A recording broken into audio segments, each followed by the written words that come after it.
Bismillahirrahmanirrahim. Assalamualaikum warahmatullahi wabarakatuh. Innal hamdalillah nahmaduhu wa nasta'inuhu wa nastaghfiruh wa na'udzu billahi min syururi anfusina wa min sayyiati a'malina. May yahdihillahu fala mudilla lahu wa man yudlil fala hadiyalah. Asyhadu an la ilaha illallah wahdahu la syarikalah wa asyhadu anna Muhammadan abduhu wa rasuluh. Raditu billahi rabbah wa bil islami dinah wa bi Muhammadin nabiyya wa rasulah. La nabiyya ba'da amma ba'du. Yang kami hormati kepada pengurus Pondok Pesantren Al-Ukhuwah, kemudian ada Bapak Muslihun, Ustadz Muslihun, kemudian Pak Kiai, Ustadz Sobihin dari Tersono, Ustadz Asmari, serta Bapak Ibu sekalian yang dirahmati Allah. Di sini juga ada santriwan santriwati yang dimuliakan Allah. Marilah kita selalu senantiasa mengucapkan puji syukur kehadirat Allah SWT yang telah melimpahkan rahmat, taufik, hidayah serta inayah kepada kita semua, sehingga pada pagi hari ini yang cerah ini luar biasa. Mudah-mudahan tempat yang mulia ini diberkahi Allah SWT. Salam dan salam senantiasa tercurahkan pada Nabi Agung Muhammad Rasulullah SAW, kepada keluarga dan para sahabat. Mudah-mudahan kita selalu senantiasa istiqomah di jalan Allah. Mudah-mudahan kita selalu mendapatkan syafaat di yaumil akhir nanti. Amin ya rabbal alamin.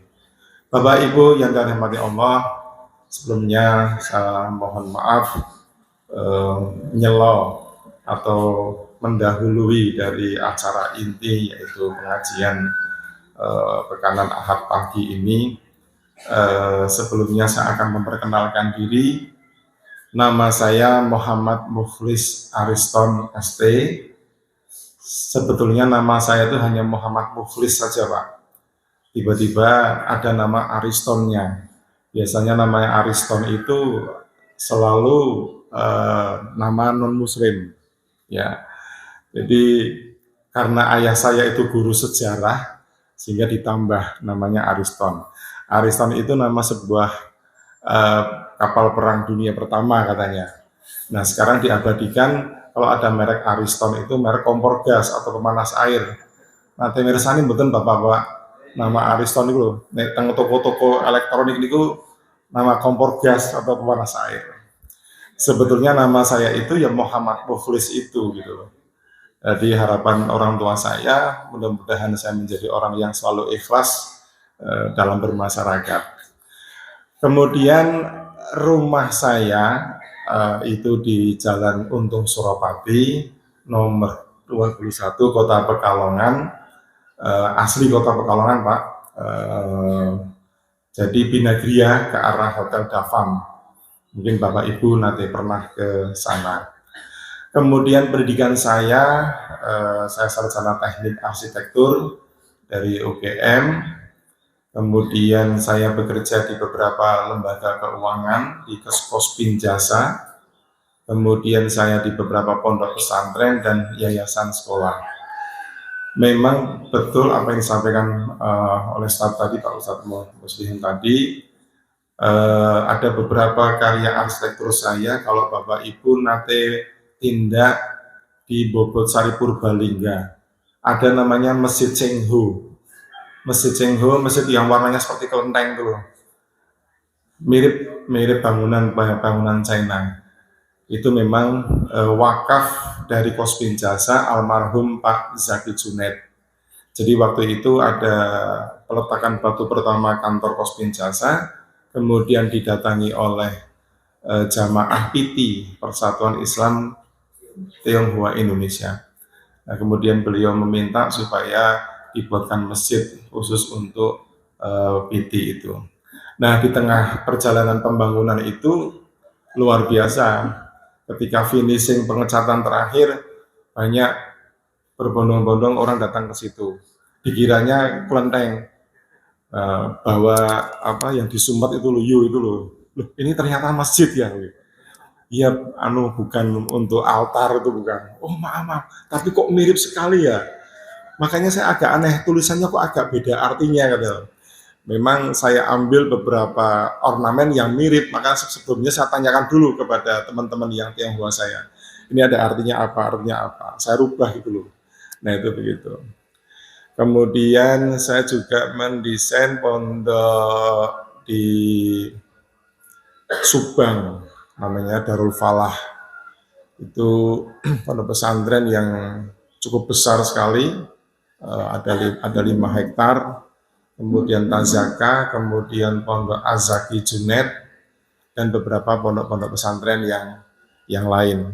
Maka saya selalu menyampaikan di forum terbuka seperti ini, bagi Bapak Ibu yang ingin membuat musola atau masjid atau pondok pesantren, silahkan hubungi saya.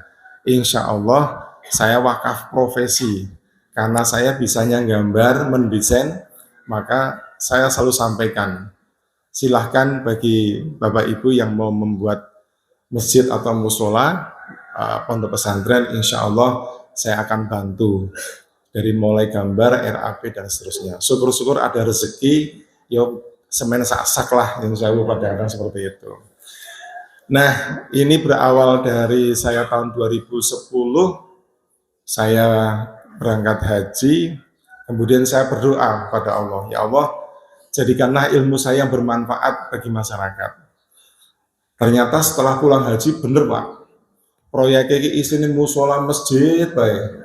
Waduh, ini priye, ini orang nono sing bati gitu. Nah, saya tanya, sampai 1 tahun itu lebih itu. Ternyata doa saya terkabul. Kemudian saya tanya sama guru saya, Pak Ustadz, niki pripun niki, kok orderannya proyek musola masjid kabeh nih. Mas, sampai nggak rasa khawatir, ngurusi dalamnya Gusti Allah, wis insya Allah gitu. Nah, itu yang membuat saya yakin bahwa setiap apa yang kita lakukan pasti akan membuahkan hasil. Nah, untuk itu saya wakaf profesi ini saya selalu umumkan di mana-mana, karena itu bagian dari celengan saya. Sama seperti halnya sekarang ini, Nyun Sewu, saya lagi menjadi caleg sebagai provinsi nomor 1. Beberapa saya silaturahim ke kiai maupun ke ustadz, mereka kaget. Lah Pak Ariston itu ngopo ada di caleg barang, nggak usah jadi caleg. Nah jenengan itu fokus gawe masjid, gawe musola, gawe pondok pesantren, kurang opo kok jadi caleg, ada kayak gitu.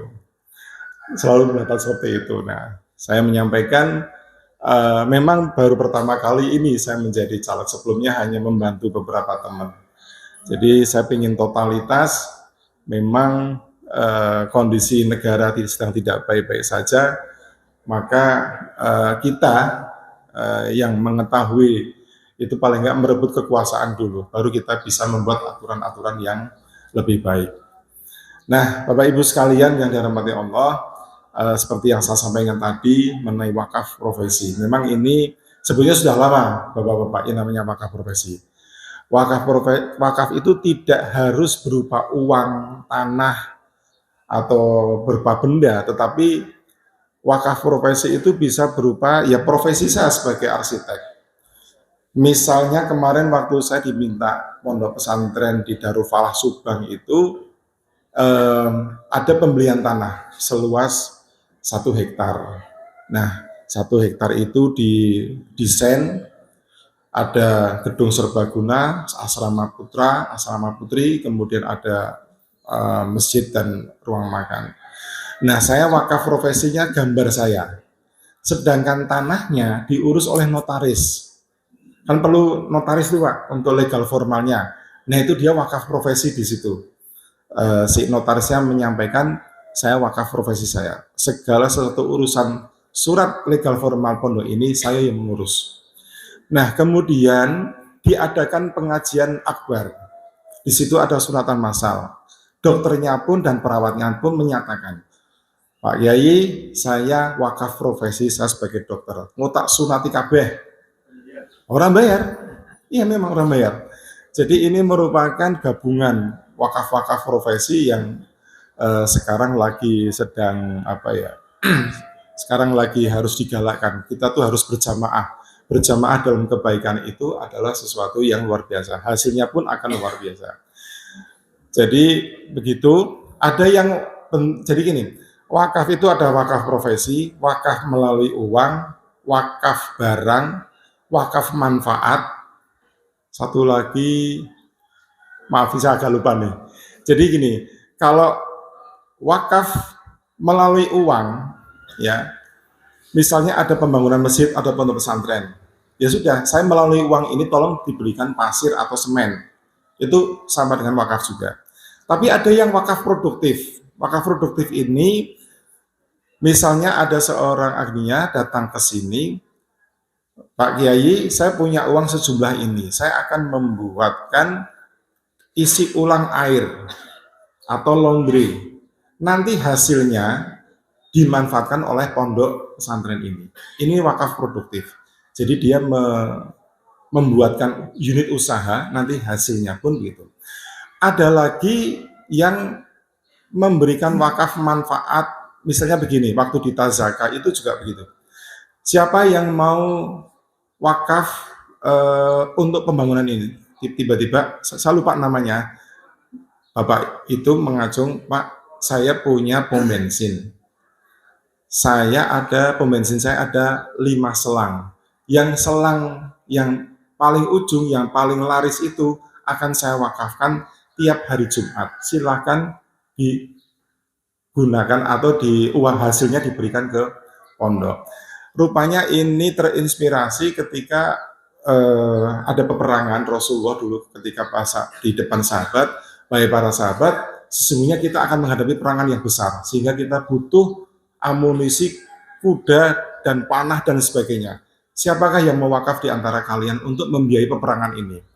Kemudian ada salah satu sahabat, Abu Bakar, menyampaikan, wahai Rasulullah, saya punya sebidang lahan yang ada pohon kurmanya, silakan digunakan untuk biaya perang, dijual untuk membiayai perang. Tapi kata Rasulullah, lah, jangan kamu berikan lahan dan pohonnya, tapi manfaatnya saja. Karena sesungguhnya kamu masih punya istri dan anak cucumu akan memanfaatkan kebun itu.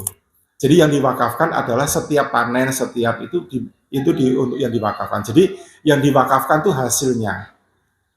Paham ya? Mudeng ya? Jadi seperti pom bensin tadi, pom bensinnya masih utuh, selangnya masih utuh, tapi hasilnya dari penjualan pom bensin itu diwakafkan untuk kepentingan umat. Sama dengan tadi, pohon kurma tidak dijual kebunnya, tidak dijual pohon kurmanya, tetapi hasilnya itu dimanfaatkan. Nah itu begitu. Jadi apa namanya tuh, ini bagian dari gerakan wakaf sekarang tuh harus begitu. Nah kemudian di pondok pesantren ini saya kira pondok pesantren juga bermacam-macam ya. Ada pondok pesantren tahfidz, ada pondok pesantren yang kitab dan sebagainya. Saya juga kurang hafal karena terus terang saya bukan orang pondok, tetapi banyak temannya orang-orang pondok. Waktu itu saya sempat keliling, sehingga sempat mendengar pembicaraan para Pak Kiai-Kiai itu, bagaimana supaya pondok itu tidak hanya sekedar hafal Quran saja. Saya masih ingat almarhum Pak Zaki menyampaikan, aku kok ndelok wong apal Quran kok melas. Lah, kenapa Pak Zaki? Lah itu dodolan buku nyun sewu, bukan berarti merendahkan ya. Hanya seorang pekerjaannya, padahal dia tahfidz Quran. Saya pinginnya orang hafal Quran tapi pinter. Nanti di dunia pekerjaan pun dia bisa bermanfaat pada orang lain. Jadi harus ada nilai plusnya itu loh.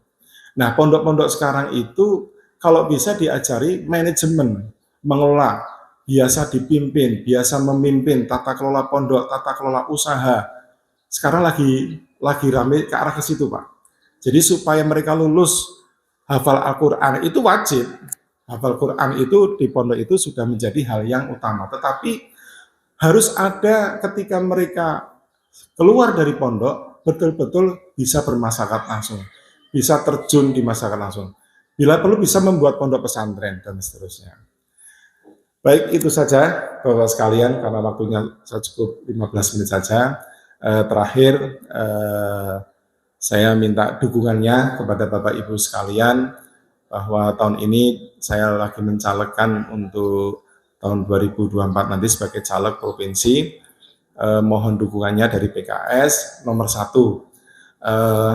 ini merupakan titik yang ke-327 Pak, pertemuan saya dari mulai Ormas Muhammadiyah, NU, Salafiyah, kemudian LDI dan seterusnya. Mereka selalu menanyakan, Pak, PKS itu apa sih Pak? PKS itu hanya partai biasa, partai parpol saja, bukan aliran, bukan apa-apa. Jadi saya sering mendengar juga, wong PKS wong Wahabi, anti Mauludan, tahlilan, enggak. Wong banyak juga di PKS itu orang-orang yang dari Muhammadiyah, NU, Persis, LDI dan Salafiyah, asal bukan Syiah itu aja. Nah, Ahlus Sunnah wal Jamaah masuk semua ke PKS. Karena PKS hadir bukan untuk masalah khilafiyah. PKS hadir apa yang dibutuhkan umat, maka PKS hadir di situ. Apa yang menjadi problem umat, maka PKS hadir di situ. Ya. Nah, contoh sekarang ini saya mencalonkan untuk menjadi anggota dewan, semuanya apa yang dibutuhkan oleh umat, apa yang entah pembangunan fisik, entah pelatihan-pelatihan, entah macam-macam lah, program-program dari provinsi itu banyak, apalagi pusat gitu. Nah, untuk itu Bapak-Bapak sekalian, mohon untuk tidak salah paham terhadap Partai Keadilan Sejahtera, karena saat ini PKS alhamdulillah sudah menduduki peringkat 5 besar. Ya, PKS sudah membuktikan bahwa PKS telah beroposisi terhadap pemerintah selama 10 tahun dan istiqomah. Dan alhamdulillah sambutan masyarakat sangat bagus. Maka ini akan kami tingkatkan lagi pelayanan berkhidmat untuk rakyat, karena sangat penting sekali PKS itu untuk bisa